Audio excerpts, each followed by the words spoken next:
Bom, então vamos lá. Bom dia a todos, um prazer estar aqui com vocês. Meu nome é Aline, eu vou coordenar essa mesa tão especial que vai acontecer agora.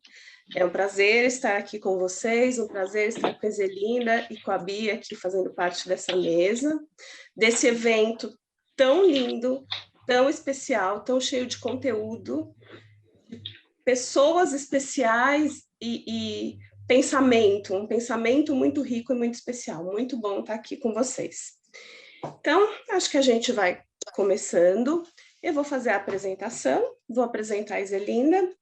A gente vai projetar o texto da Zelinda na tela, para que vocês possam ir acompanhando enquanto ela fala.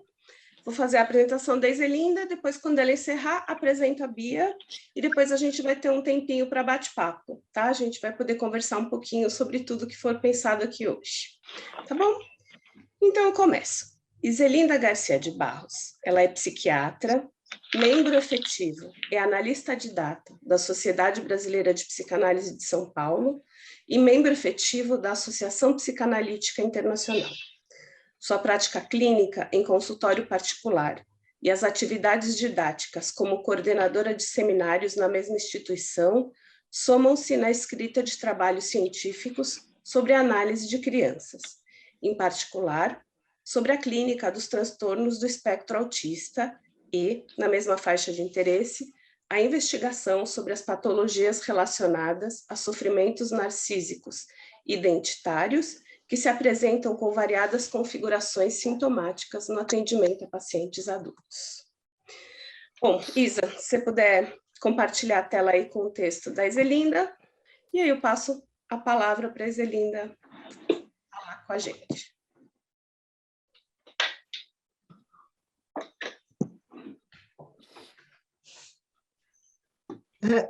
Então, bom dia a todos. Eu, antes de começar a apresentação desse texto, quero dizer que eu me sinto muito feliz e honrada em participar desse evento, que nos reúne, né? Pois, afinal, esta é uma festa de aniversário sobre a contemporaneidade do pensamento kleiniano. Então, passo a leitura do meu texto. Só um momentinho, Zelinda, eu vou pedir para quem está com o microfone aberto para fechar o microfone que dá interferência aqui para a gente. É isso mesmo, tem razão. Então, posso começar? Pode, vamos lá. Então, o texto, o título, é O Conceito de Objeto Continente Ótimo, uma contribuição seminal da psicanálise de crianças para o estudo dos modos arcaicos do funcionamento psíquico. Esse texto foi escrito em várias etapas, né? E a última delas foi feita agora nesse ano, em maio, eu acho, de 2022, e ligeiramente ampliado, ele está publicado na Revista Brasileira de Psicanálise, de número... Foi publicado na Revista Brasileira, volume 56, número 1, de 2022. Então, eu começo esse texto lembrando que a investigação da microscopia dos modos arcaicos da formação do psiquismo e o estudo dos traumas precoces que interferem poderosamente no seu evoluir saudável estão na ordem do dia na psicanálise do século XXI. As hipóteses teóricas e técnicas que vêm sendo delineadas e ampliadas sobre esse complexo entrelaçamento apoia-se, como sempre, em psicanálise, nos aportes da clínica, seja no atendimento a pacientes adultos, seja aqueles recolhidos nas salas de análise com crianças, na observação de bebês e no atendimento específico das primeiras etapas da vincularidade na infância. Enfatizo esses diferentes pontos de partida porque, embora as dinâmicas psíquicas inconscientes referidas serem as mesmas, diferentes aportes clínicos podem iluminar diferentes faces das mesmas configurações, e levar os pesquisadores a nomeá-las de diferentes maneiras, o que às vezes confunde a nossa cabeça, mas outras vezes trazem melhor precisão ao conceito. Este é o caso da frase, muito conhecida de todos vocês, estados mentais primitivos, que aprendi a usar quando comecei a tratar os autistas. Isso na década de 70, faz um tempo, portanto. Confesso que, à época, esses estados mentais primitivos tinham um significado um tanto fluido para mim. Era quase um sinônimo de modos prevalentes do funcionamento mental dos autistas, e muito diferente do funcionamento neurótico dos meus outros pacientes, das minhas outros pacientes que eram crianças também. E só isso, né? Atualmente, alguns autores preferem falar sobre o arcaico, conceito que muito me agrada, porque vem de encontro a uma metáfora que uso muitas vezes, comparando as origens do psiquismo à nascente de um rio, um riachinho à toa, borbulhando entre pedras, sempre lá, sempre vivo, merecedor de grande respeito e muitos cuidados. Penso que aquilo que brota na Serra da Canastra já é o Rio São Francisco, é de tirar o fôlego. Você pensar que aquele riachinho lá é o Rio São Francisco, já é o Rio São Francisco, né? É de tirar o fôlego. Como sempre foi de tirar o fôlego, inúmeros encontros com o arcaico na sala de análise. Tá, botar açúcar. Esses livros aí? Não, 2 mais 4. Eu?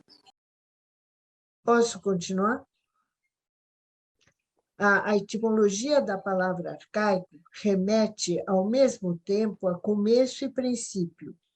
Começo designando a relação primeira da criança com seu ambiente, e princípio, a dimensão organizadora e estrutural do arcaico para o conjunto da vida psíquica.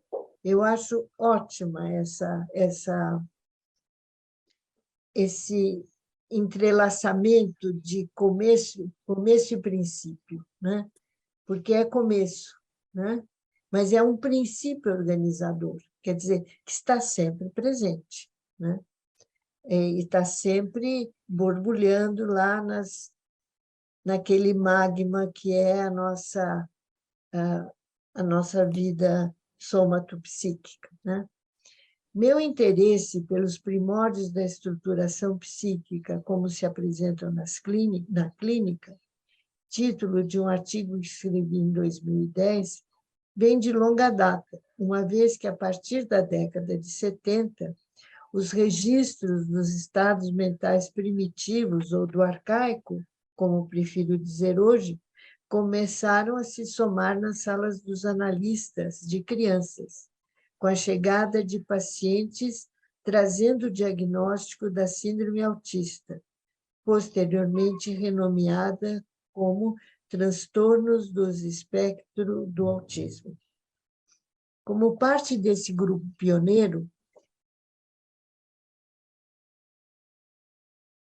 anotações de material clínico, a partir dos quais foram escritas articulações teóricas ampliadas em trabalhos escritos, apresentados em grupos de estudos, encontros e congressos. Alguns publicados, outros permaneceram incógnitos na gaveta, por assim dizer, à espera de um novo olhar da sua apressada autora. Foi assim que gostei da ideia de, hoje em dia, né, 50 anos depois, gostei da ideia de construir uma narrativa sobre a constituição do psiquismo, estados mensais primitivos ou arcaicos, a partir de alguns desses registros clínicos colhidos ao longo de uma década de trabalho, ao longo de décadas de trabalho com crianças autistas e alguns pacientes adultos com enclaves autísticos importantes. Com essa apresentação, eu já me incluo naquela vertente de pesquisadores que vem construindo suas reflexões sobre os modos de funcionamento arcaico da mente, recolhidos ao vivo, pulsantes, na análise de crianças com transtornos precoces do desenvolvimento, mas igualmente atentos aos pedidos de socorro que se apresentam nas frestas dos quadros predominantemente neuróticos em crianças e adultos. Isso posto, vamos ao trabalho. Meu primeiro encontro com os transtornos do espectro autístico data de 1976, quando recebi para análise Manuel, um menino de 8 anos, com sintomas que caracterizam a tríade primária, fica na primeira infância, os distúrbios do espectro autístico, dificuldades de desenvolvimento nas áreas de interação social, comunicação e atividades simbólicas do brincar. Até a chegada do Manuel, esse menino, tendo como principal referência o paradigma da escola kleiniana para atendimento psicanalítico das crianças, meus pequenos pacientes de várias faixas etárias e patologias predominantemente neuróticas ocupavam minha agenda diária. Eu acompanhava o brincar e as atividades das crianças na sessão como narrativas de relações de objeto que se atualizavam nas trocas com o analista dentro do setting. Transferência e contra-transferência eram narrativas a serem interpretadas e, respeitando o timing do processo, verbalizadas. Mas esse modelo pressupõe um intento comunicativo. Como aplicá-los aos distúrbios do espectro autístico, que se caracterizam por graves dificuldades de interação social e, na ausência ou grande pobreza nas atividades simbólicas do brincar. Para mim e para outros colegas que também começavam a conviver com essas crianças em consultório, foi ficando claro que a técnica kleiniana não se aplicava em toto ao seu atendimento.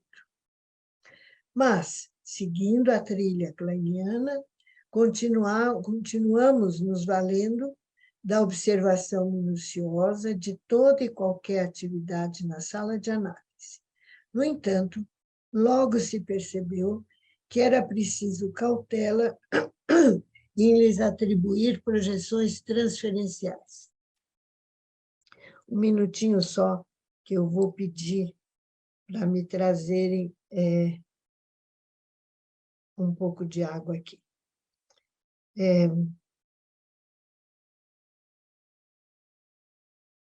Acho que eu vou pedir um segundinho.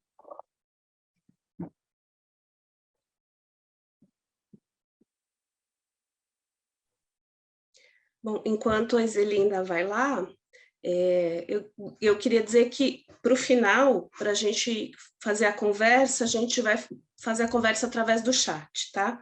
Então, se vocês tiverem perguntas ou comentários, podem ir mandando pelo chat, que ao final eu vou recolhendo esses comentários no chat e a gente vai conversando em cima deles.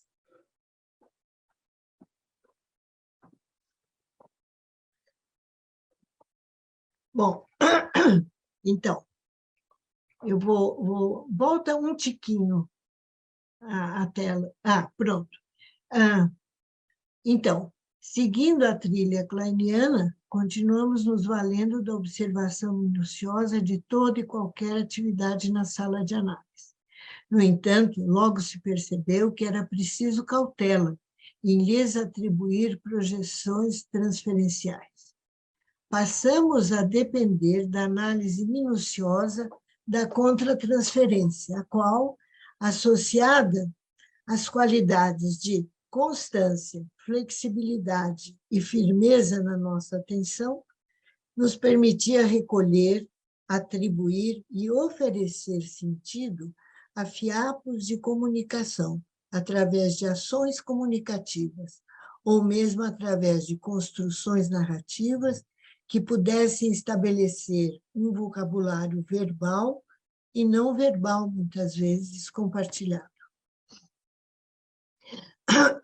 Alguns autores, como Tustin e Mertz, em especial Sterbick, uma kleiniana de primeira hora, profunda conhecedora da teoria e técnica kleinianas, vieram em nosso auxílio. Mais do que quaisquer outros, o conceito de pele psíquica nas relações de objeto arcaicas, formulada por Bicken a partir da observação e integradas à análise de adultos e crianças, pareciam ter sido escritos especialmente para esclarecer nossas dúvidas e nos fornecer uma ampliação metapsicológica que dava sustento teórico para as mudanças técnicas empíricas mais pertinente ao atendimento das formas arcaicas da constituição do psiquismo, anteriores àquelas descritas na teoria kleiniana clássica.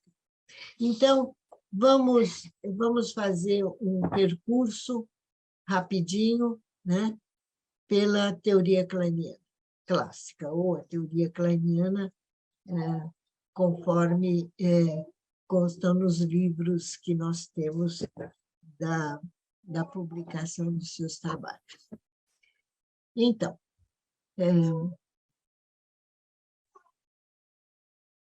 afirmo, então, um pouco de teoria.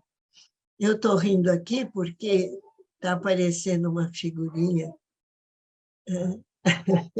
tentando participar do nosso encontro aqui. Pronto, já foi fechada. Afirmo, então, um pouco de teoria.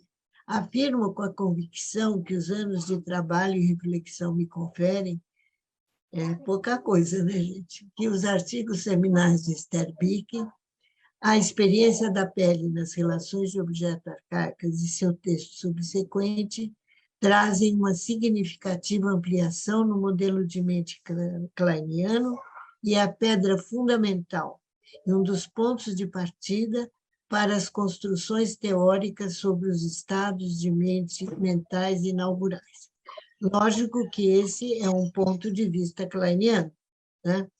Mas eu não abro mão dele, porque eu acho que o trabalho da Sterbick, de 67, é contemporâneo do trabalho do Bion sobre a mente primordial.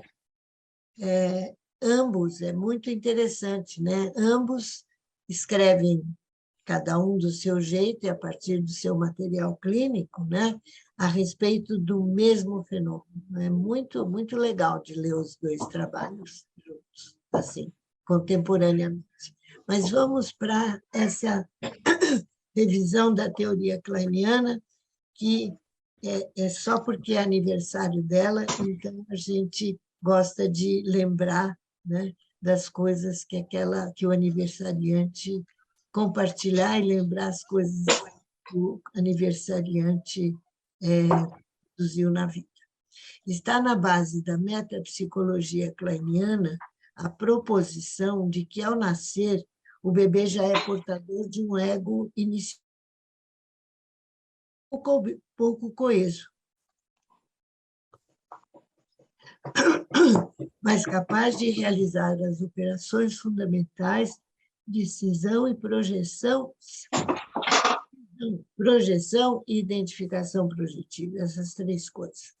E é também que todas as operações psíquicas são presididas pelos afetos de amor, ódio e pela curiosidade ou busca contínua pelo conhecimento, o que, por sua vez, pode ser alimentada por amor, ódio ou mesmo uma mistura desses dois afetos. A progressiva força de coesão entre as partes desse ego inaugural é dada pela introjeção de um objeto bom, modelado por boas experiências reais com a mãe, uma pessoa real que cuida e alimenta o bebê. Sempre enfatizo a importância da corporeidade nas operações psíquicas, em especial naquelas inaugurais do psiquismo humano.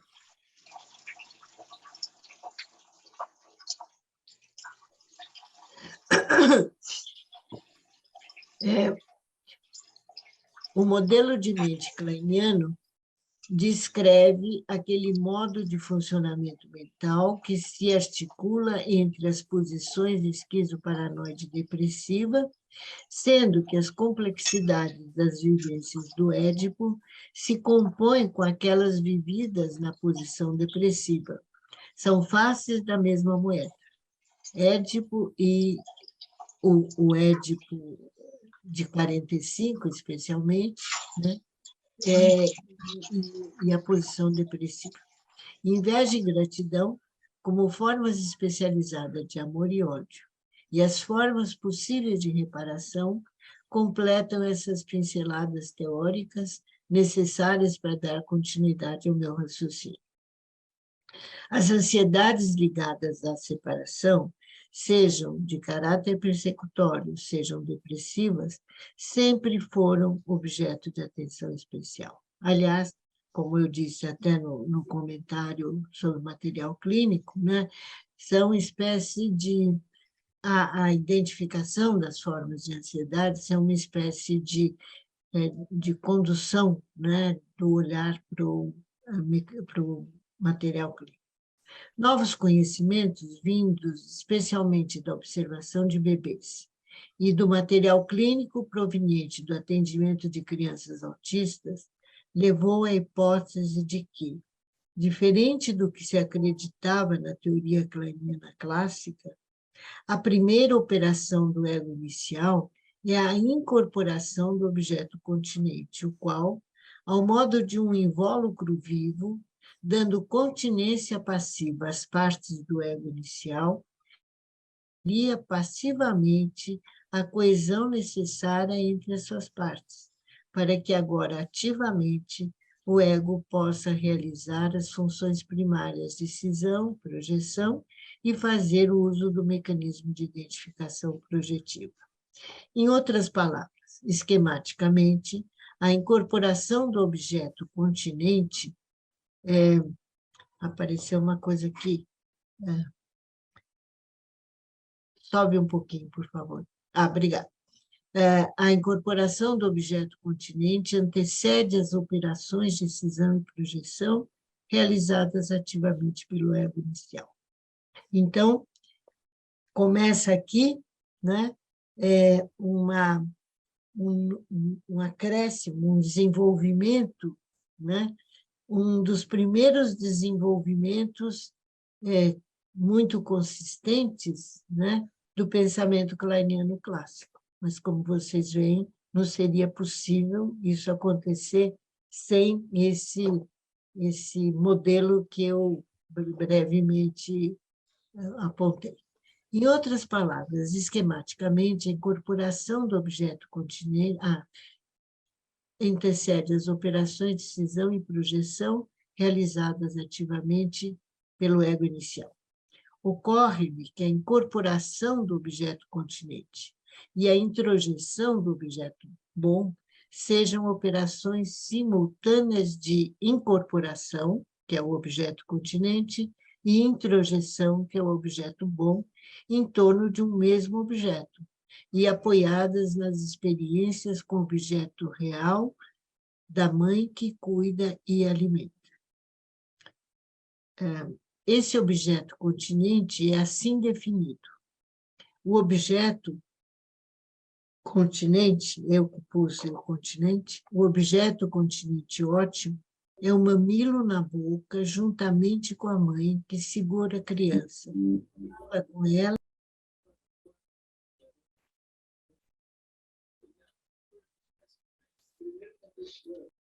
Alguém me emudeceu aqui. Talvez tenha sido eu mesma que mexi no mouse, pode ser. Eu repito. Esse objeto continente é assim definido. O objeto continente ótimo é o mamilo na boca, juntamente com a mãe que segura a criança, fala com ela e tem um cheiro familiar. Em outras palavras, esse objeto ótimo engloba não só todas as experiências motoras e sensoriais do bebê na atividade do mamar, quando a presença viva e ativa da mãe que o segura, fala com ele e tem um cheiro familiar. Deve ser uma experiência estética de plenitude e maravilhamento do ser humano, modelo para aqueles momentos de perfeita felicidade que felizmente quase todos nós reconhecemos. Um belo pôr do sol, a cor do mar, a carinha do nosso bebê quando ele nasce e a gente vê pela primeira vez. Então, que eu chamo de momentos de perfeita felicidade. Bick nomeou esse objeto continente pele continente, ou pele primordial, e também pele psíquica. Antes da introjeção, deveríamos talvez falar em incorporação segura desse objeto continente, isto é, antes da constituição de um continente interno e das possibilidades comunicativas oferecidas pela identificação projetiva, a segurança do bebê está depositada nas qualidades sensoriais do objeto materno. Self e objeto são experimentados como superfícies sensíveis e contíguas. É uma primeira forma de identificação e recebe o nome de identificação adesiva. A dependência do objeto é absoluta. A separação é experimentada como perda de partes do próprio corpo. Antigamente, o Winnicott, acho que falava em algum lugar, que era, não o Winnicott, a Tustin falava, ela falava disso de um sangramento narcísico, para vocês terem ideia do risco que é isso, né? Um sangramento sempre é um grande risco, né? Com exceção da menstruação, naturalmente. Entendemos que a identificação adesiva faça parte do evoluir do psiquismo da criança e pode reaparecer em alguns momentos sem que isso configure alguma preocupação. Em momentos de cansaço, sono ou fome, o bebê ou a criança pequena podem ficar mais grudenta com a mãe ou cuidadores familiares. Acredita-se que o bebê, no início da sua vida, graças ao uso da identificação projetiva e as qualidades de Heaven da mãe, vive a ilusão de continuidade com ela e, portanto, não é confrontado com a realidade da separação. É dentro desse ambiente que fluem as transações afetivas da dupla. O bebê, valendo-se da identificação projetiva realista, para comunicar-se, e a mãe recolhendo e interpretando, isto é, atribuindo significado ao que foi projetado. Devido a interações entre processos maturadoras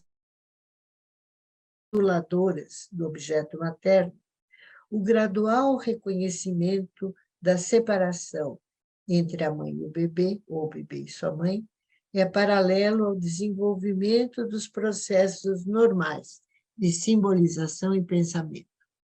Por outro lado, repetidos descompassos afetivos na dupla trazem à luz precocemente a realidade de corpos e mentes separadas entre a mãe e o bebê. Provocam perturbações no desenvolvimento da pele psíquica. As deficiências graves na aquisição do conceito de espaço interno se acompanham do prejuízo dos processos de projeção, introjeção e simbolização. Segue-se uma alteração no equilíbrio dinâmico entre os mecanismos de identificação projetiva e identificação adesiva. O ego tende a permanecer em um estado de fusão primitiva, adesiva, com o objeto externo. Qualquer experiência de separação leva a um estado de profunda desorganização. O chamado trauma puro, isto é, aquele que não acede a nenhum tipo de representação. Evoca um terror sem nome, acompanhado por um tipo particular de angústia, denominada angústia de aniquilamento. Diferentemente das angústias persecutórias relativas à perda de um objeto, as angústias de aniquilamento dizem respeito a perdas do próprio corpo, já que nesse estágio, mamilo na boca é uma unidade integrada ao céu. Na clínica, reconhecemos diversas manifestações desse tipo de angústia, em geral não verbais, ligadas ao terror diante de orifícios, quedas vertiginosas em buracos sem fim, esvaziamento por sucção, rigidez corporal, a chamada concha muscular, ou, pelo contrário, desmantelamento do corpo, que evoca no observador imagens de súbito desaparecimento do esqueleto ósseo. O desmantelamento desmancha completamente o objeto continente ótimo, e como resposta de sobrevivência aparecem as conchas musculares. Para ilustrar as proposições teóricas expostas aqui, vou apresentar 2 recortes de material clínico. O primeiro ilustra o mecanismo de identificação adesiva e, posteriormente, em outro momento da análise do mesmo paciente, o impacto do meu encontro com a vivência de desmantelamento associada a angústias terroríficas ou terríficas por insuficiência do objeto continente. E na vinheta seguinte, que diz respeito também às vivências ligadas ao desmantelamento, destaco os recursos comunicativos de um outro menino e a narratividade que foi construída na dupla analítica para dar continência e nomeação aos seus temores. Essa segunda ilustração é uma ilustração mais próxima do comportamento comum em crianças, embora ambos os meninos em pauta estivessem em análise por suas dificuldades ligadas ao autismo. Então, vamos ao recorte clínico número 1. Eu apresento para vocês o pequeno Ivan. O Ivan era meu paciente desde os 4 anos. Sua passividade me entristecia muito.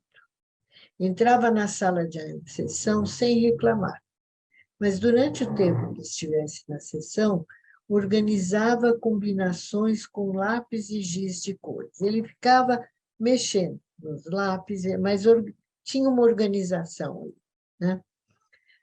Eu, ao observar essa atividade repetitiva, era um tanto cansativo para mim.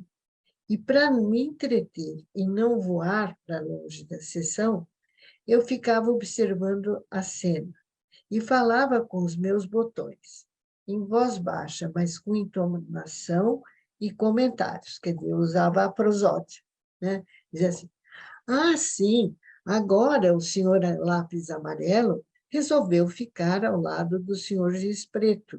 Ou mais para frente eu dizia, cruzes, esse giz branco não para, cada hora está num lugar. E eu me entretia com as minhas histórias, mas sem tirar os olhos de Ivan. Ele não dava mostras de se interessar ou se aborrecer com a minha interferência, mas passou a fazer estas combinações de cores, riscando folhas de papel. E eu perdi um pouco o interesse, e não me parecia ser tão espontâneo continuar a falar sem alegria. Parei, mas não deixei de estar atento. Logo adiante, reparei que ele estava reproduzindo no papel as cores das minhas roupas, como faz um pintor observando minuciosamente uma natureza morta, mas que só reproduzisse as cores dos objetos. Assim, um Mondrian na minha frente, né? Isso era um pouco engraçado e até um pouco incômodo, porque ele era muito explícito, olhando firmemente para minha saia xadrez, separando cuidadosamente as cores que se cruzavam no desenho do tecido, ou todas as cores da estampa. Caminhamos para olhares compartilhados, palavras e até algumas brincadeiras simples. Pareceu-me que a minha insistência em não abandoná-lo às suas atividades autísticas, né, que me soavam repetitivas, levou a usar os lápis para marcar o papel, isto é, um encontro, uma interação entre dois objetos diferentes, até chegar a uma forma de identificação adesiva comigo, trazendo para o papel as minhas cores, um caminhar muito cauteloso de aproximação progressiva com o objeto vivo, encontrava satisfação. Aí eu encontrava satisfação verdadeira em estar ali com ele. E eu pensava, né? Gato escaldado tem medo de água fria. Uma criança autista vive esse estado de tal recolhimento, né, por dificuldades inaugurais na vinculação, né, com o objeto. Vive uma tragédia que envolve a mãe e o bebê. Então, não é assim de graça que ele ia achar que a doutora era muito simpática e que ele ia ficar meu amigo, né? Mas tem um caminhar, né? Um caminhar bem assim, bem gratificante. Íamos nessa toada quando, quase um ano depois, no começo da sessão, acordei gripada. Então, nessa altura, a gente já tinha brinquedos, já conversava, né? Já era outro nível, outro momento da análise, é um ano depois. Aí, eu acordei gripada, um tanto febril e lacrimejante. Ponderei a situação e decidi não suspender a sessão de segunda-feira do Ivan. O retorno do fim de semana era sempre mais sofrido para ele. E eu aprendi uma grande lição, como vocês vão ver. Logo no começo da sessão, o menino teve um episódio de diarreia súbita.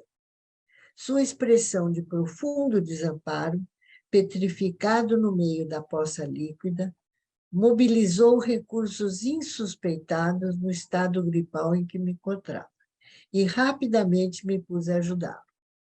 Supus que esse sintoma pudesse ter relação com a evidente mudança no meu estado de ânimo. Enquanto eu procurava remediar a situação, contava também para ele a minha explicação para o acontecido. Aqui está escrito assim, em sequência. Na verdade, tudo que eu fiz foi acudir, né?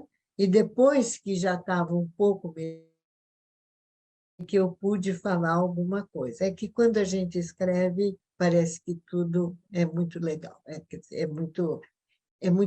uma sequência, né? Assim. Foi possível continuar a sessão em um outro lugar da sala. E, ao fim da sessão, sua mãe declarou-se muito admirada com o fato, já que até então Ivan estava perfeitamente bem de saúde. Nas sessões seguintes, aí sim, repeti a seu pedido a história da minha gripe e da sua diarreia. Ao descrever as características da psicologia dos estados autísticos, Meltzer destaca que a extrema sensibilidade dessas crianças aos estímulos sensoriais externos e externos nos dão a impressão de que eles estão desnudos, sem nenhuma vestimenta que os proteja das inclemências do tempo. Creio que essa metáfora se aplica ao caso descrito, em que o sintoma físico da diarreia, equivalente, a meu ver, à ansiedade de aniquilamento, de esvaziamento, né, foi a expressão final do desencontro entre as necessidades psíquicas de Ivan e a incontinência da analista, abatida e menos animada do que habitualmente. Passo, então, para o recorte clínico do Pedro, que é aquele que eu disse que se assemelha mais a acontecimentos com crianças pequenas, né, comuns, que estão em desenvolvimento, mas que em certos momentos acontece isso com uma criança que não é autista. No caso, Pedro, sim, era autista. Então, enquanto eu comecei a anunciar a aproximação do fim da sessão, portanto, da nossa próxima separação, Pedro, sentado no chão, não ligou a mínima para a minha atividade de ir devolvendo a sua caixa, o que estava espalhado pelo chão, e continuou muito entretido com as suas coisinhas, até que estivesse tudo em ordem na sala. Dei a sessão por encerrada e o convidei para sair. Mas Pedro pensou diferente. Deitou-se bem estirado no chão. Aí virou um impasse. Enquanto eu falava,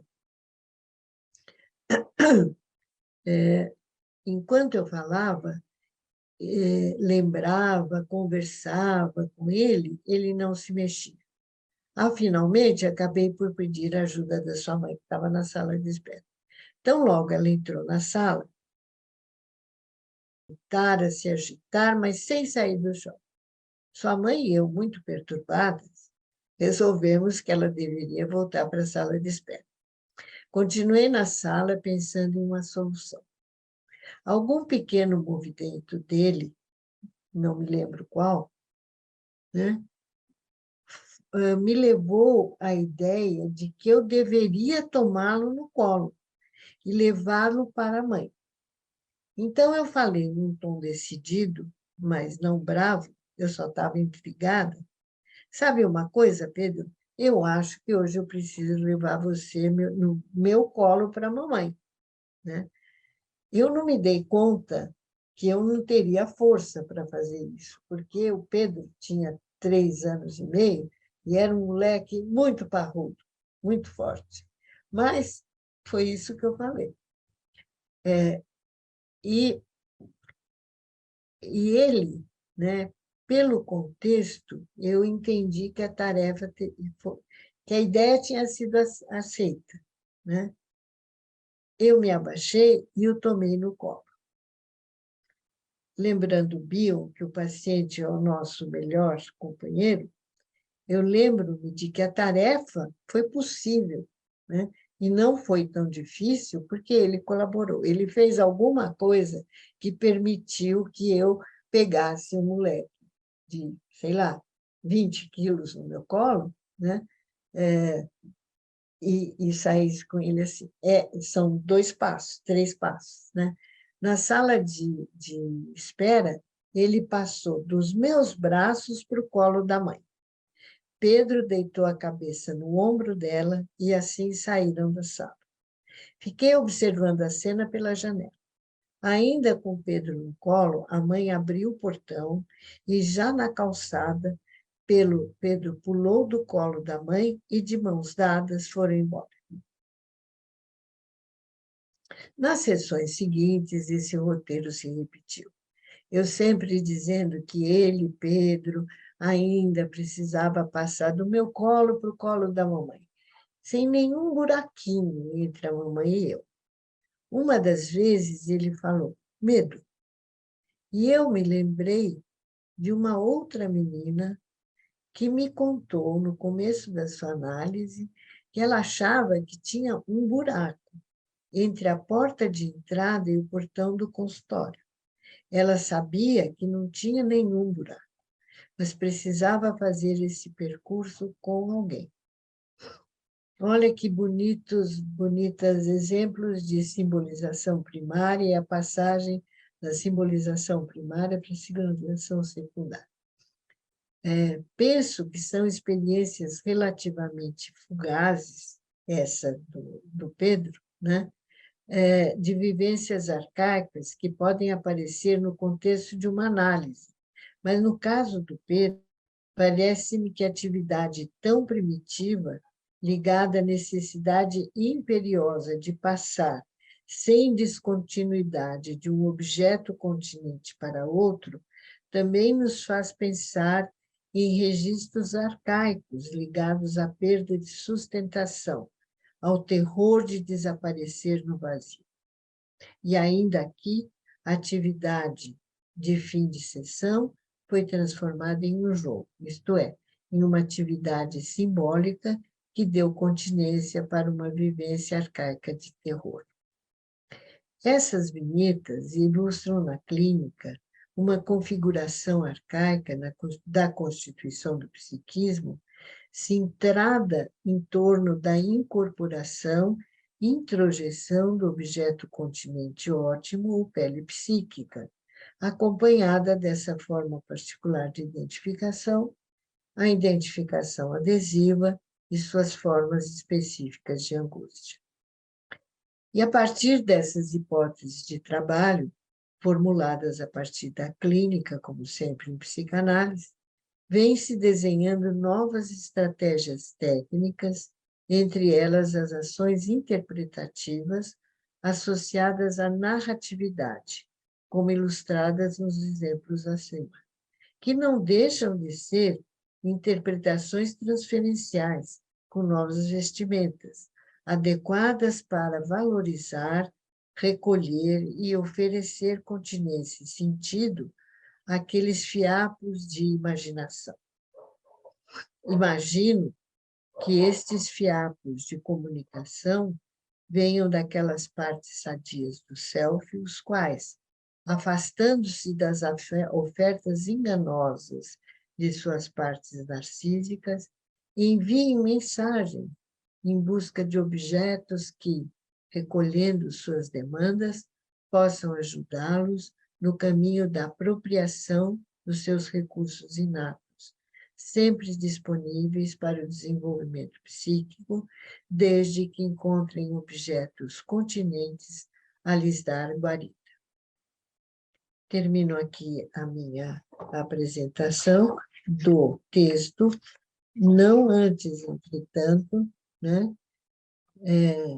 dizer que eu penso que esse texto que eu acabo de apresentar é um bom exemplo da contemporaneidade da Melanie Klein, porque tem as suas raízes nos fundamentos da metapsicologia kleiniana, mas com Sterbick e outros kleinianos contemporâneos da Melanie Klein que se sucederam, avançam no estudo dos modos de funcionamento psíquico pré-esquizoparanoides.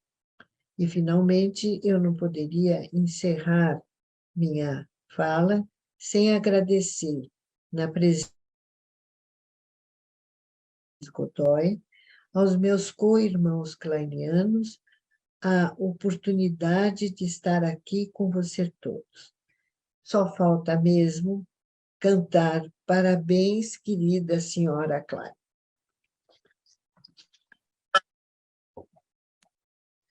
Pronto, gente. Terminou. Muito obrigada. Muito obrigada, Zelina, por compartilhar com a gente seus estudos, seu conhecimento, essas vinhetas tão ricas, tão importantes para a gente, né? Para a gente comemorar em grande estilo o aniversário da senhora Klein, né? Muito obrigada, só podemos agradecer. E agora eu vou apresentar a Beatriz Godoy e vou passar depois a palavra para ela. Então, Maria Beatriz Romano de Godoy. Ela é psicanalista pela Sociedade Brasileira de Psicanálise de São Paulo, mestre e doutora em Psicologia Clínica pelo Instituto de Psicologia da USP, consultório particular onde atende pacientes, acompanha supervisionandos e coordena grupos de estudos em psicanálise. Docente e supervisora do curso de especialização, formação em psicanálise do Instituto Sede Sapiense. Publicações científicas em livros, periódicos e revistas especializadas. Então, Bia, é com você a palavra. Obrigada, Aline. Obrigada aí a todos pela presença. Eu ainda estou muito emocionada com com as palavras da Iselinda, até porque acho que uma das coisas que eu sinto falta na nossa clínica contemporânea é que a gente possa, acho que demonstrar o amor pela psicanálise sem nenhum prurido, sem nenhuma vergonha, e por isso que nas palavras da Iselinda, eu acho que vai aparecendo de um jeito muito vivo, né? O quanto que psicanálise ela nos pega, ela nos atrai, porque ela também traz de volta, eu diria, de certa maneira, esse objeto estético, esse momento, vamos dizer, de completude, né? Que é muito rico e muito emocionante, né? Bom, eu vou ler o meu texto, quero contar um segredo para vocês. Eu sempre gosto de ter uma noção do trabalho de um evento, tanto naquilo que diz respeito ao micro, como aquilo que diz respeito ao evento como um todo. Eu ontem saí da nossa reunião, né, que também foi muito rica, com o Cassola, com a Cecília, a Maria Luísa, e muito tocada e muito feliz porque esse evento está acontecendo nesses moldes. Resolvi fazer um outro texto, porque o meu texto era grande e eu queria muito que a gente pudesse ter tempo para conversar. Então, acabei de dormir às 3 horas da manhã, mas muito satisfeita, até me perdoem, que com isso também não revi o texto, enfim, mas muito satisfeita de ter podido, enfim, aproveitar esse encontro vivo para falar alguma coisa viva. E vou tentar falar de uma maneira, então, bem mais breve do que eu tinha preparado antes, para a gente poder conversar e para não atrapalhar essa sensação que eu estou vendo pelo chat também, que vai aparecendo, da ressonância que ganham as palavras da Iselinda, as nossas inúmeras associações, que as palavras dela também vão permitindo, e para que a gente possa fazer da psicanálise um encontro vivo, porque, do contrário, ele não existe para mim. Então, vamos lá. Então, eu primeiro quero cumprimentar todos os presentes, ao Departamento de Formação em Psicanálise do Instituto SEDES, à Comissão de Eventos e Divulgação, as organizadoras desse encontro, por todo o trabalho que realizaram, e agradecer por estar participando desse evento e desta mesa em especial, tendo a oportunidade de expressar um pensamento e também de ter reencontrado Iselinda após tantos anos, num encontro tão, tão gostoso, não só o de hoje. Um privilégio, Iselinda. Desejo também cumprimentá-la, Iselinda, pelo excelente trabalho compartilhado. Aliás, eu não me contive e logo que eu li o artigo dela, eu logo mandei uma mensagem, porque ele é muito emocionante, muito tocante, né? Que você conseguiu colocar em poucas palavras algo tão profundo e genuíno que faz desse texto uma comunicação especial. Conforme eu fui mergulhando em sua leitura, e hoje novamente ao ouvi-la, eu fui encontrando a clínica viva que conversa com uma teoria igualmente viva, articuladas por uma analista viva, que vai tecendo ponto a ponto suas conjecturas psicanalíticas. E agregando o seu conhecimento e pensamento, a sua sensibilidade, afetividade, delicadeza, verdade. Ela nos apresenta como sua análise pessoal, seus estudos e atendimento de pacientes foram construindo um processo integrado de escuta clínica e de elaboração de seu trabalho como uma experiência emocional vívida, que pode se abrir às necessidades de seu paciente sem perder seu lugar de analista, mergulhando com ele em suas necessidades e criando condições de exercer sua função psicanalítica ou sua reverie, possibilitando-lhes transformações que ela vive também em seu psiquismo ao ter encontro com eles. até porque eu penso que um dos grandes, acho que ganhos que um psicanalista tem é que ele se alimenta junto com o seu paciente a cada encontro. Neste comentário, eu retomarei brevemente alguns pontos que Zelinda destacou por dar-lhes uma importância ímpar no processo de vir a ser analista, procurando tecer algumas considerações sobre os desafios encontrados nessa formação de psicanalista como um espaço de transformação, vivo e não fake. Até porque atravessamos uma época de desafios para o psicanalista, quer esteja em formação, quer seja mais experiente, pois vivemos tempos de mudanças profundas que interrogam a psicanálise e a psicanálise se interroga. Logo de início, Zelinda toca em uma questão de suma importância para os psicanalistas e especialmente para os analistas em formação do século XXI. Ao nos convidar para estudarmos a microscopia dos modos arcaicos da formação do psiquismo e os traumas precoces em nossos pacientes, pois essa história da vincularidade na infância marca o indivíduo e pode trazer consequências para a sua evolução saudável. Embora se dedique a estudar e a tratar de casos com espectro autista há décadas, Zelinda parece continuar acreditando que este é o caminho para a psicanálise do século XXI, dar conta do sofrimento não só dos autistas, mas do infantil, que não pôde evoluir saudavelmente em qualquer paciente. Nossa sociedade como um todo exibe, de forma escancarada, os distúrbios que nos preocupam, nos chocam, nos desafiam. E a sociedade não parece desejar se ocupar deles, procurando se aproximar do que é mais primitivo. Nossos consultórios foram tendo de se adaptar a análises ou psicoterapias que atendessem ao ritmo e aos recursos da vida contemporânea. Uma vez por semana, uma vez a cada 15 dias, já estava de bom tamanho. Já há algum tempo somos frequentemente pressionados a resolver questões profundas, complexas e graves, de forma rápida, heróica e superficialmente. Ou escolhendo um lado da história que nos dê abrigo e reforce nossas crenças, teorias ou certezas.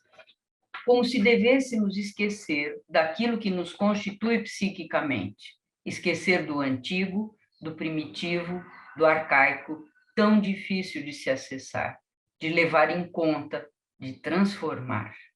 E resolver essas questões incômodas e limitantes, substituindo-as por tarefas, ocupações, torcida, que preencham os buracos psíquicos com entretenimentos e livrem do sofrimento as mentes que os carregam.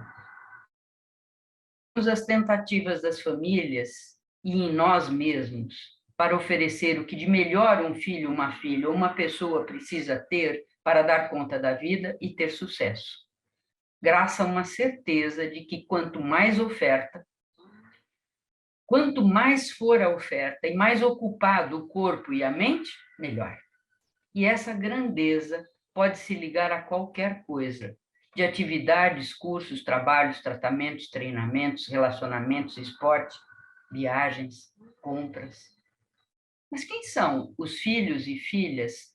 Quem são essas pessoas que não conhecemos? Mesmo sendo nós mesmos.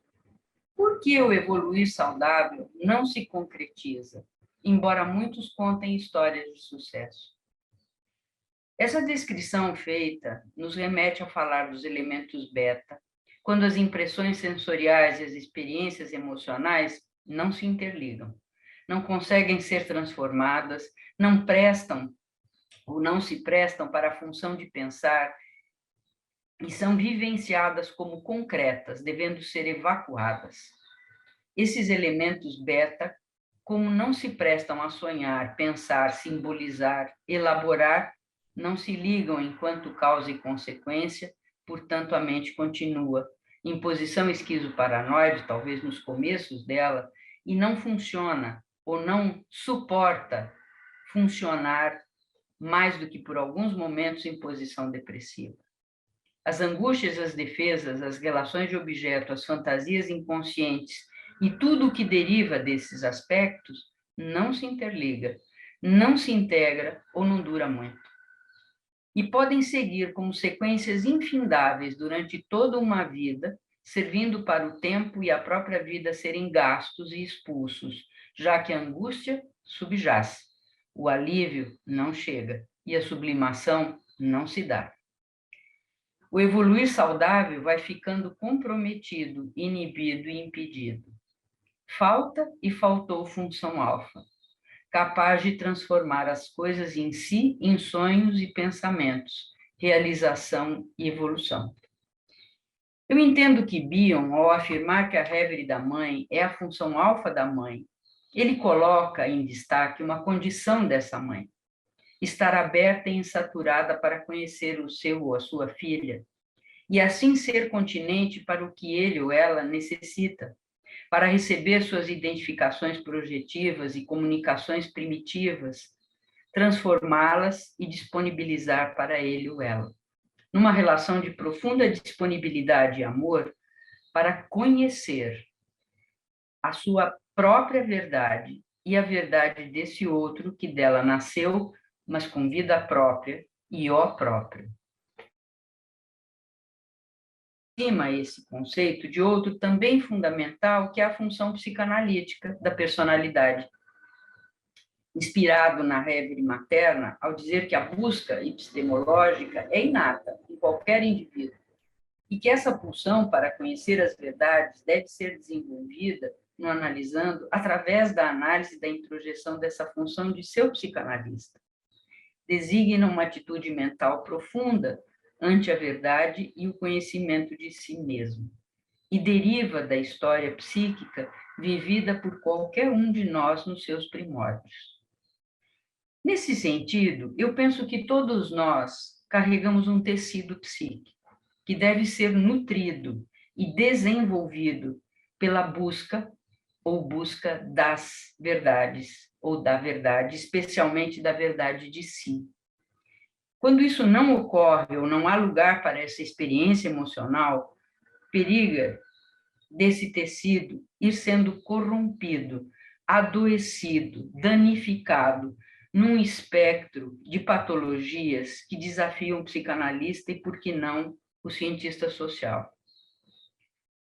Melanie Klein, há 140 anos, como nós estamos aqui comemorando, ela foi brigando para que a verdade que ela conheceu, descobriu, expandiu, amou, tivesse lugar no seu tempo. Hoje precisamos abrir um espaço para render-lhe homenagens, até atuais. Pois se ela tivesse vivido hoje, imagine, seria uma das personalidades admiradas por muitos, ativistas inclusive, por ser uma mulher, apresentar suas ideias, suas crenças, suas verdades, mesmo tendo que se mostrar diferente das mulheres de seu tempo, e ousar se fazer ouvir por homens que não estavam preparados para o que ela dizia e para o que pensava uma mulher. Afinal, ela não era médica, não fizera esse curso superior que lhe garantisse importância, e, no entanto, bradou em alto e bom som que suas experiências emocionais e analíticas, em especial as da sua clínica, precisavam sim ser levadas em conta. Traziam a ousadia de contar uma verdadeira indigestão ou uma verdade indigesta. Todos nós carregamos estados mentais primitivos, desde que nascemos, arcaicos que nos constituem. Seu mau gênio talvez tenha sido uma qualidade para que ela também mostrasse o seu bom gênio, ou a sua genialidade, e coragem de discordar de uma figura paterna e oferecer complementos, dizendo assim que a castração serve a todos e pode circular semelhante ao jogo do passanel, até com o pai.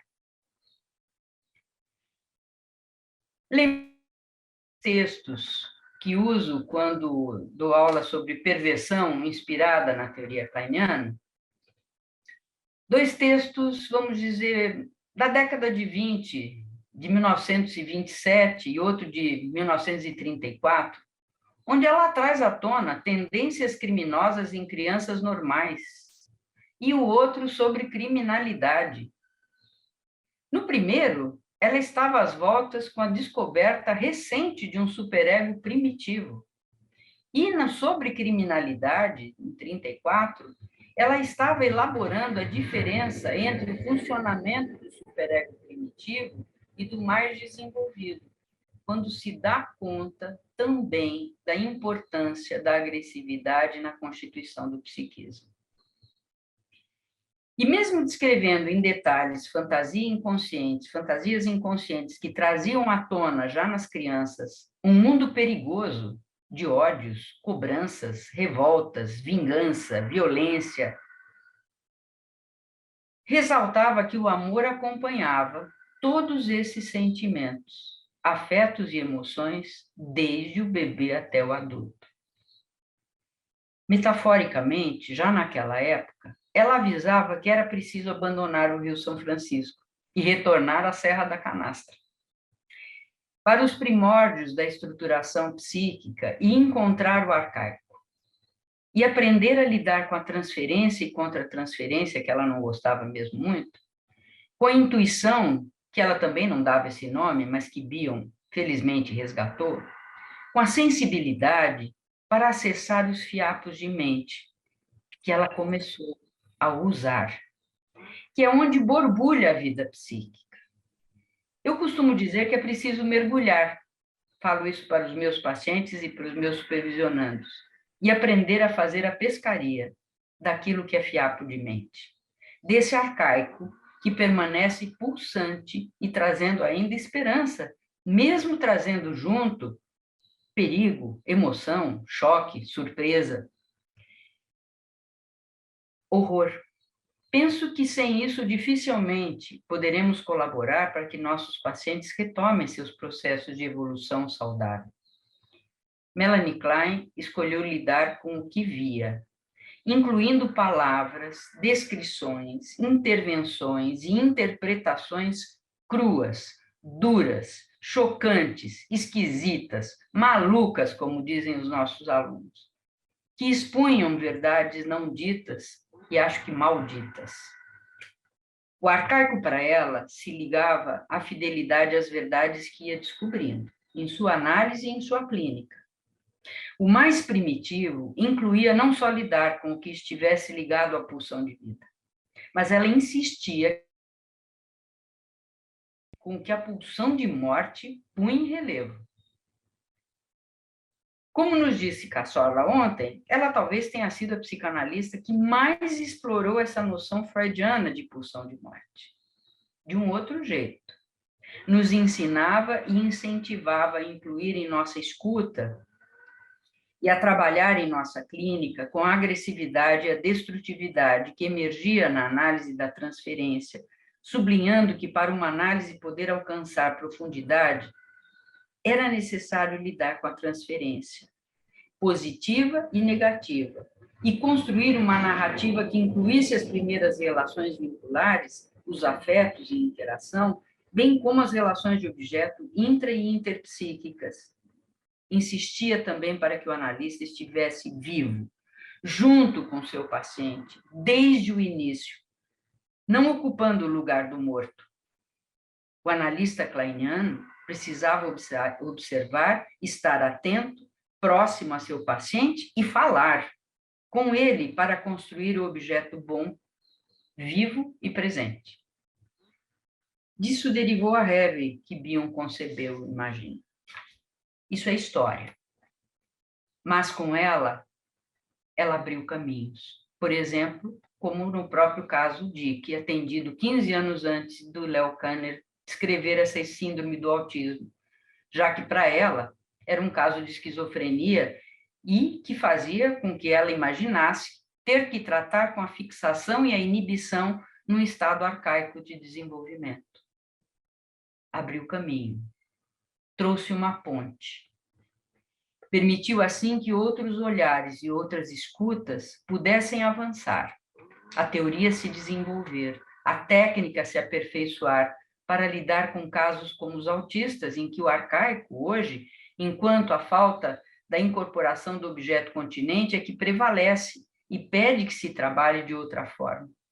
Como disse Zelinda tão bem, houve um momento em que foi necessário reconhecer o limite que a teoria e a técnica kleiniana clássica oferecia, pois não dava conta do que ia sendo visto e experienciado nos consultórios dos analistas.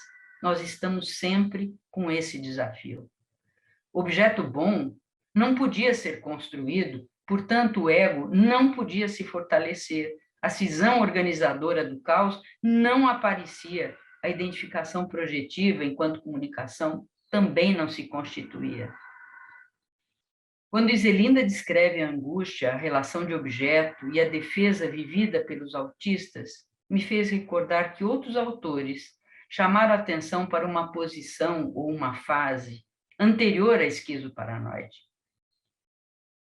Alguns chamavam de fase autista, por exemplo, do desenvolvimento, onde a angústia sentida por eles não seria de aniquilamento, mas de agonia, de aniquilamento.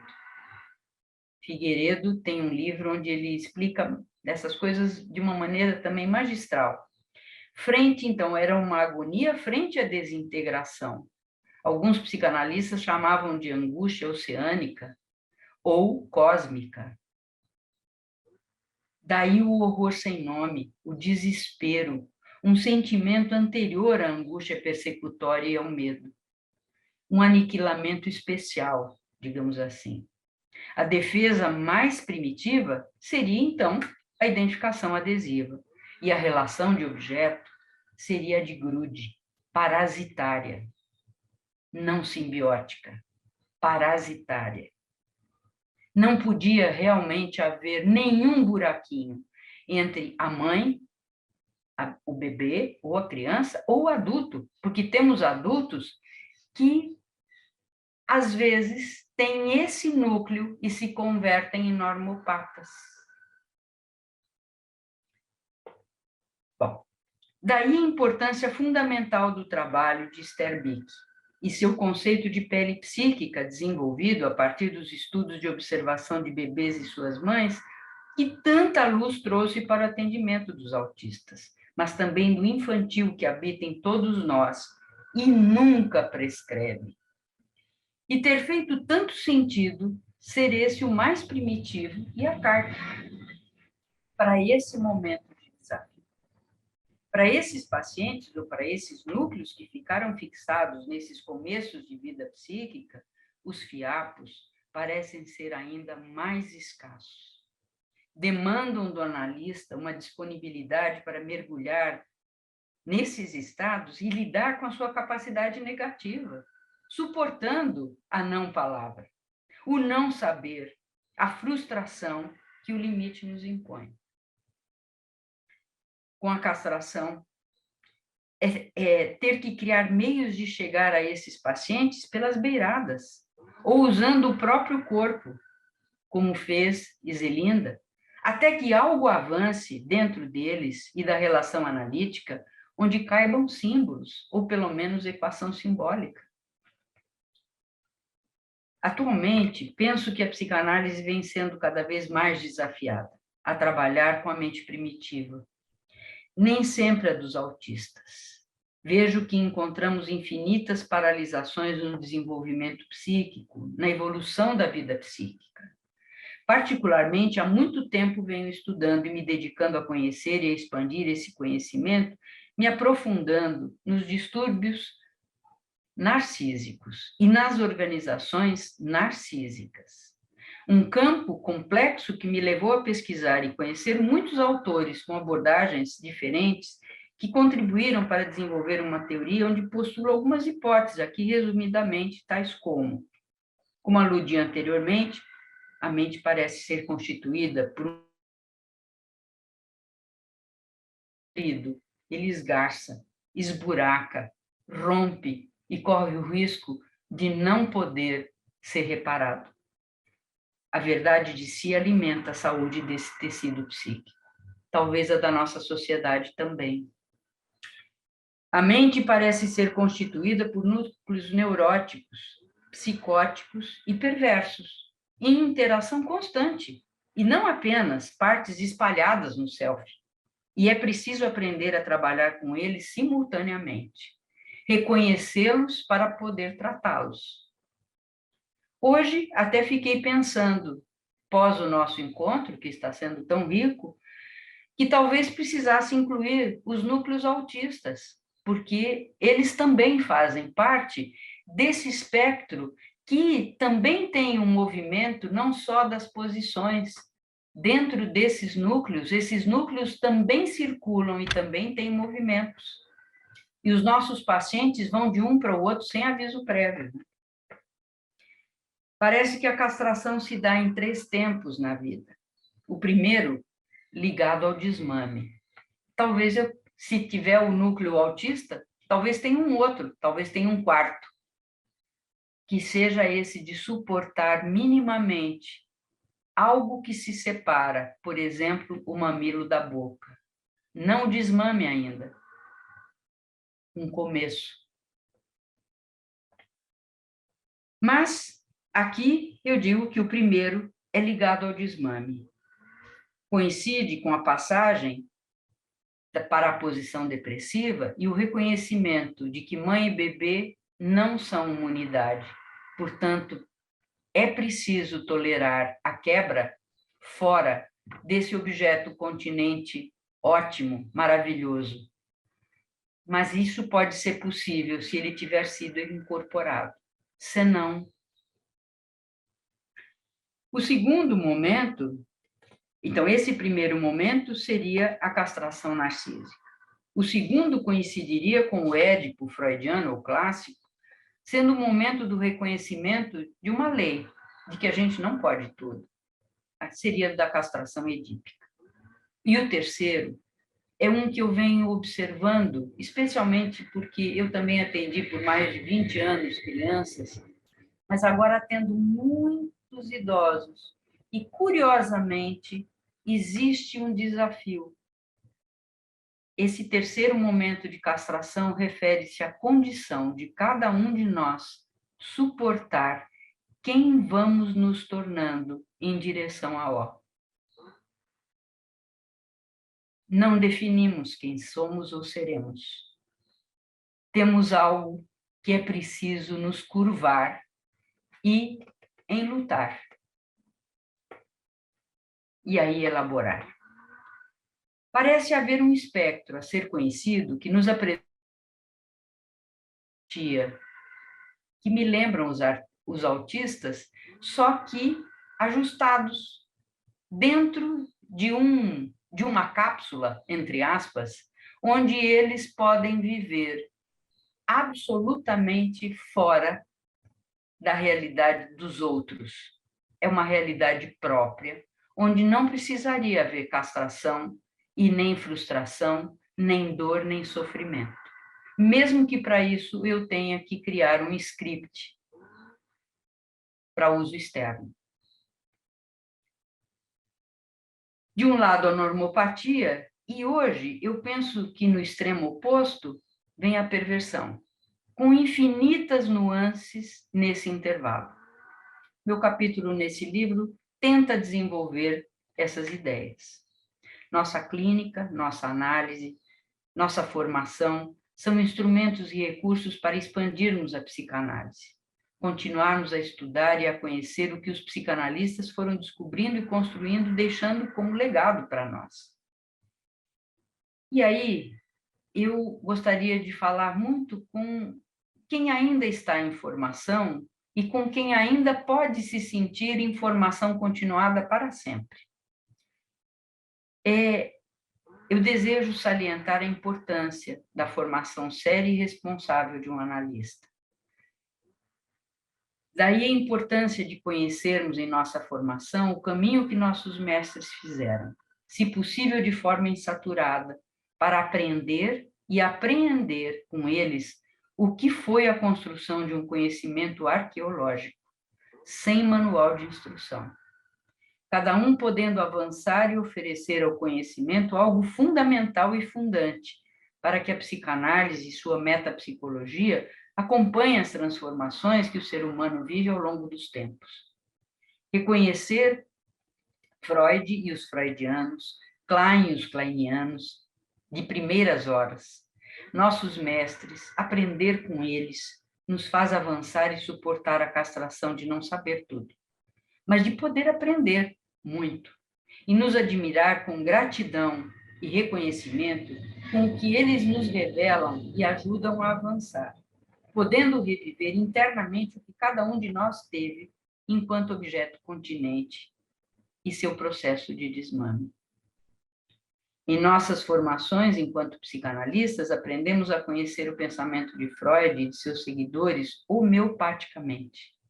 Seja em nossos estudos, seja em nossa análise pessoal, seja em nossa clínica supervisionada, e admirar a construção que vai sendo feita por eles, os avanços que podem ter lugar, como nos sentimos hoje, ao ouvir Iselinda e as transformações que a teoria e a técnica foram podendo desenvolver.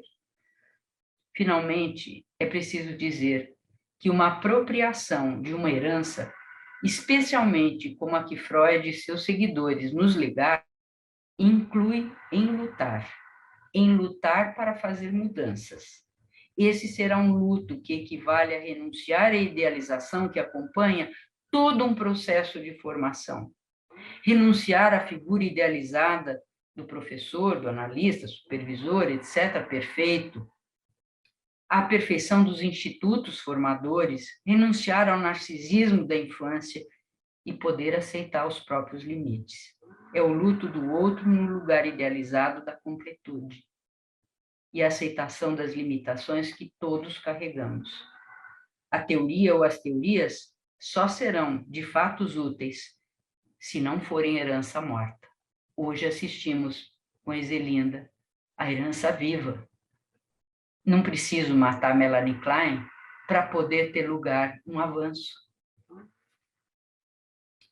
Se puderem ser criadas e recriadas pela experiência emocional viva. Caso contrário, pouco acrescenta e pouco serve como elo de ligação para a criação que o conhecimento do novo nos desafia a construir. Atravessamos um momento muito delicado no mundo. Na época, estamos mudando de era. Não estamos vivendo uma mudança dentro de uma era. Estamos vivendo uma mudança de era. Não sabemos ainda quase nada do que isso significa. O que foi útil e serviu em outros tempos pode não servir mais atualmente. Pode ser que a própria psicanálise, como hoje a conhecemos, desapareça. Mas enquanto houver um psicoterapeuta psicanalítico ou um psicanalista e um paciente que precisa de análise e que nele confia, que pode, junto com ele, reconstruir um objeto continente ótimo e depois um objeto bom, ou, como eu digo, e transformá-lo numa fonte de bom objeto interno, haverá lugar para o desenvolvimento desse nosso ofício.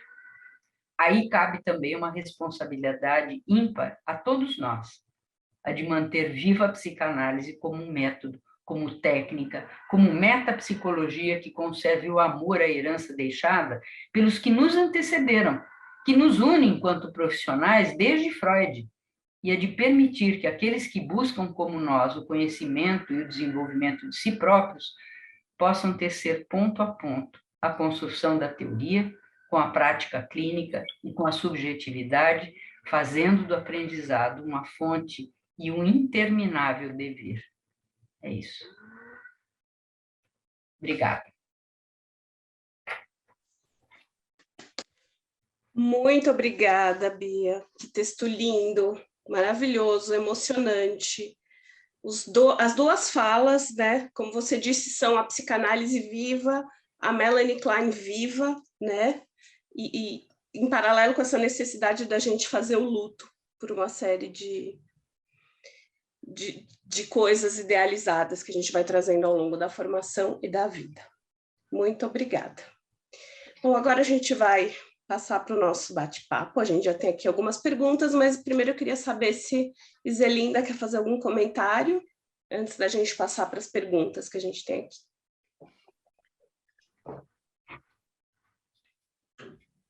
Não, eu gostaria muito de ouvir quem está participando, tem algumas coisas no chat, vamos dar espaço para a conversa.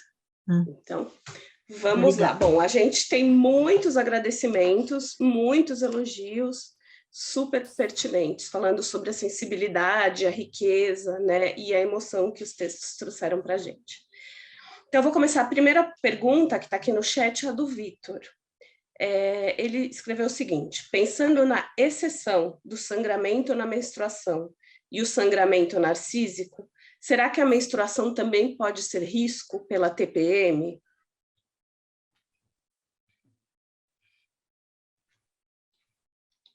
Acho que essa pergunta aí vai, acredito que para a Iselinda.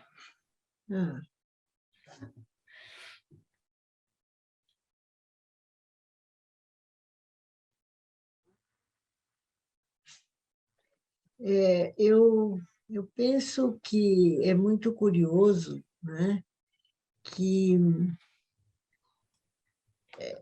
partindo da Melanie Klein mesmo, né, quando ela entende, né, que a experiência da castração na menina é muito mais profunda e ameaçadora, né?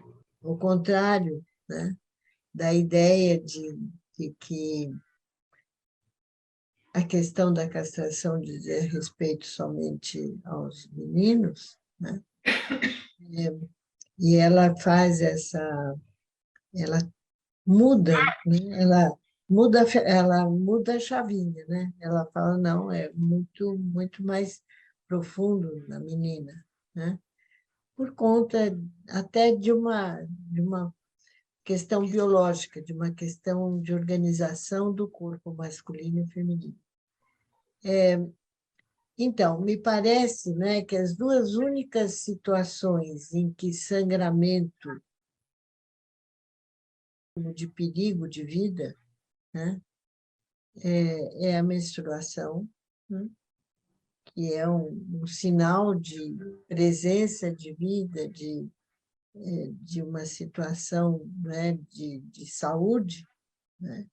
Também a menstruação, né, pode ser vista como algo, como um sinônimo, mesmo que o conhecimento cognitivo sobre o que é e o que significa, né, pode ter uma interpretação fantasiosa, persecutória, né, devidos aos ataques, né, feitos ao interior do objeto materno. Nesse sentido, né, eu nunca tinha pensado dessa maneira, mas eu acho que faz muito sentido, né, que essa questão da TPM, né, que entrou na mídia, possa ter uma interpretação nessa linha. Acho muito interessante, muito interessante. Quero dizer que eu sempre impliquei muito com essa história de TPM, né? Porque é como se fosse é uma interpretação machista, né? Aplicada às mulheres e usada pelas mulheres, porque o machismo não é só exibido pelos homens, né? Então, eu achei muito interessante essa sua pergunta. É muito possível, né, que essa popularidade da TPM, né, e tudo é TPM, vai ser a TPM, e é a TPM, depois que passa eu volto a ser quem eu era, né? Achei muito boa essa sua colocação. Não que não existam mudanças hormonais, não que desde sempre algumas meninas, algumas mulheres, né, tenham períodos de menstruação mais difíceis, né, mas que também mudam ao longo da vida. Enfim, tem toda uma normalidade, eu vou dizer assim, em torno da menstruação, né, que sempre existiu, mas ela foi pensada, né, de toda a riqueza da biologia e do funcionamento do feminino, da mulher, né, como algo assim marcado, né, e que as próprias mulheres parece que aceitam como uma explicação muito rasa, né, de situações que podem ter um fundo kleinianamente simples e profundo que você está sugerindo. E que bom que veio de um homem. Estamos progredindo. Sim, muito bom mesmo. Agora a gente tem aqui mais duas perguntas. O Vitor está agradecendo aqui a sua resposta. A gente tem aqui duas perguntas que eu vou fazer as duas em conjunto. Vou fazer as duas ao mesmo tempo, porque acho que a resposta pode ser conjunta das duas. Primeira pergunta é da Suzana Viana. Ela diz: queria compreender mais sobre a incorporação do objeto continente num primeiro momento e a introjeção do objeto bom num segundo momento. Pode o objeto continente não vir a se constituir num objeto bom?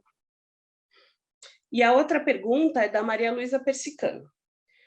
A noção que traz de incorporação do objeto continente é o que garante, a meu ver, a implantação do objeto bom como núcleo do ego, com função integradora do ego. Concorda com isto? Bom, sim, a ideia que me ocorre, né, a partir desse texto que eu apresentei agora, é que essas são questões, né, do objeto continente, do objeto bom, né, que me parece que são operações constitutivas e provavelmente contemporâneas, porque tudo isso ocorre num intervalo de tempo mínimo, né? E, por um lado, no intervalo de tempo mínimo, né? E é importante porque tem um tempo ótimo para isso acontecer, né? Por outro lado, são experiências atemporais, né? Então, eu fico eu acho que eu não sei responder. Eu acho que é uma coisa para continuar pensando. Aliás, eu continuo pensando, assim como a Beatriz também falou, né? Eu continuo pensando e continuo, nesse momento da minha vida, né, muito interessada em estudar aquilo que outros autores, os psicanalistas, os kleinianos e os não kleinianos, né, vêm estudando esse vasto território que, de brincadeira, eu chamo o vasto território, né, e que até existem antes de serem berços, né? Então, esse é um território ainda que eu não me apropriei ainda. Eu conheço, mas ainda não me apropriei para poder pensar a respeito, usar esse conhecimento para poder responder ou continuar esse diálogo que a Maria Luísa tá propondo. Maria Luísa, né, que falou. Então, fica para a próxima, mas assim, fica para todos nós que estamos aqui, continuar pensando, né? Isso, as questões foram da Maria Luísa e da Suzana também. Deixa eu só fazer um comentário. E a Beatriz. Não, só um comentário, porque nessa madrugada eu também ficava lembrando do seu texto e lembrando, enfim, do que nós estávamos comentando. E eu penso que quando a Suzana vai fazendo a pergunta dela e também a Maria Luísa, a questão desses momentos iniciais do encontro mãe-bebê, né, com a cesura do nascimento, é um momento que eu diria divisor de águas mesmo, no sentido de que, então, muita coisa pode, a partir daí, dar certo ou dar errado. E com muitas consequências por muito tempo ou para a vida inteira. Quer dizer, é algo mágico isso, se a gente pensar no quanto isto é um momento difícil, né, para uma dupla, por exemplo, né? Se a gente pensar em como é que tudo isso começa e o quanto que, quando eu, na minha fala, uma das coisas que eu trago é essa abertura desta mãe, desta figura materna, para poder genuinamente ter lugar, para poder receber um outro. Esta me parece uma marca que, de alguma maneira, ela precisa ser vivida como um objeto só e, ao mesmo tempo, isso estar internamente possibilitado de que a vida do outro, as vidas em separado, né, possam efetivamente ter lugar como esperança, né? Não como aprisionamento narcísico, né? Então, queria só fazer esse comentário, porque a gente pensa tantas coisas tão interessantes, né? Uhum. Bom, muito obrigada. Duas perguntas. A primeira é da Jeane Reis Alves. Ela fala: boa tarde, Beatriz. Poderia explorar um pouco mais a posição autística e a normopatia, por favor? E a outra pergunta é da Daniela. A primeira castração poderia ser o nascimento?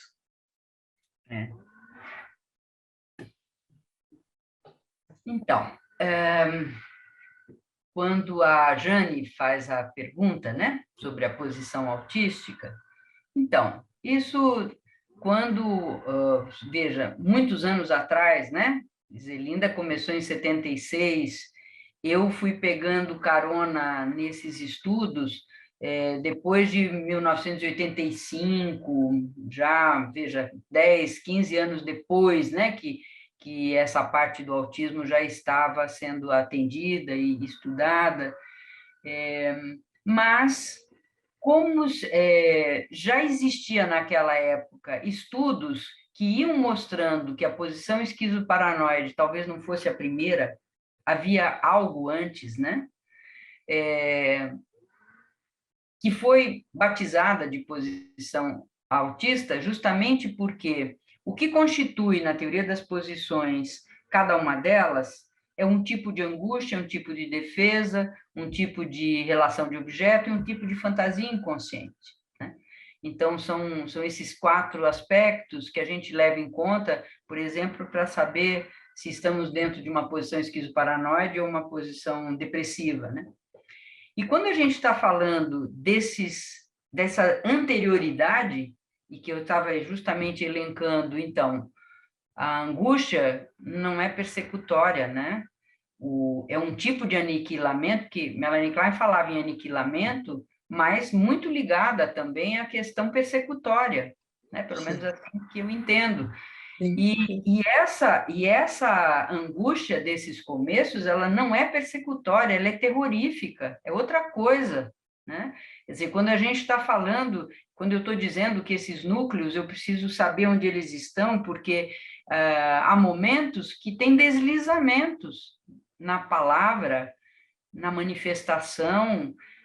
Hoje, quando Iselinda faz uma sugestão para o Elton, dizendo, olha, aqui a angústia tinha mudado, deslizou, recuou, visitou outra coisa. Então, a gente vai chamando. Hoje em dia, eu não tenho mais lido sobre isso, porque tenho mergulhado mesmo muito nas perturbações mais narcísicas, mas antigamente era isso que a gente tentava caracterizar. Então, por exemplo, imagine, no meu doutorado, que já tem 20 e tantos anos, quase 30 anos, eu usei algo que na época eu também não tinha muita noção, mas isso era chamado, por exemplo, não de posição autística, mas era chamada um autor tão antigo que trabalhava com a posição viscocárica. Ele não entendia bem, mas ele ia caracterizando uma coisa que tinha visco, onde a importância era você perceber que havia pessoas que ficavam grudadas, elas não podiam se separar. Eu atendi uma paciente que era incrível, os sonhos dela, ela trazia uma mãe morta e ela mamando num seio morto, e onde ela não podia desgrudar a boca do seio, do mamilo, um mamilo morto. E isto, veja, foi uma análise que ficou muito tempo, nós ficamos juntas muito tempo, e não havia, pelo menos eu também, enfim, com as minhas limitações todas, eu também não conseguia entrar nisto, transformar isto, né? Então, tem esse visco, a posição viscocárica, ela tem isso, ela tem essas características, essa angústia de estraçalhamento, de desmantelamento, por isso que alguns autores chamam de angústia oceânica. Imagine você ser só como um peixe perdido no meio do oceano, ou o cosmos, você ser um astro numa órbita, você não é nada. Essa defesa de identificação adesiva como única fonte de sobrevivência, onde eu preciso de qualquer maneira disso, né? E essa relação objetal grudenta como uma fonte de vida parasitária que eu preciso retirar tudo do outro. Eu não tenho nada, né? A sensação é como isso. A imagem que a Iselinda traz daquele paciente estirado no chão é linda, porque ali ele era um amontoado, entre aspas, de carne, de corpo, de osso, que quando ela pega no colo, ele se ajeita e, com o corpo dela, entre aspas, ele vai virando gente, que chega na mãe, que o recebe, e aí ele pode pular do colo dela e virar um menino. É lindo isso. Né? Então, isso a normopatia é uma das coisas interessantes, porque nesse texto que eu escrevi para esse livro, eu vou fazendo uma série de conjecturas e vou contando sobre as minhas reflexões, porque a normopatia e a perversão, embora tenha uma característica que aproxima muito os núcleos perversos dos psicóticos, ela traz uma necessidade de que haja uma defesa extra, ímpar, que o Steiner foi chamando de organização defensiva patológica. Ela não é uma defesa qualquer, ela é uma defesa extremamente rígida, para poder dar sustentação à vida. E, curiosamente, você vai vendo nessa organização patológica, dentro desses quadros narcísicos, um retiro, um lugar para onde os pacientes se retiram, seja ele imaginário, dentro da mente, seja também em algum lugar concreto, né?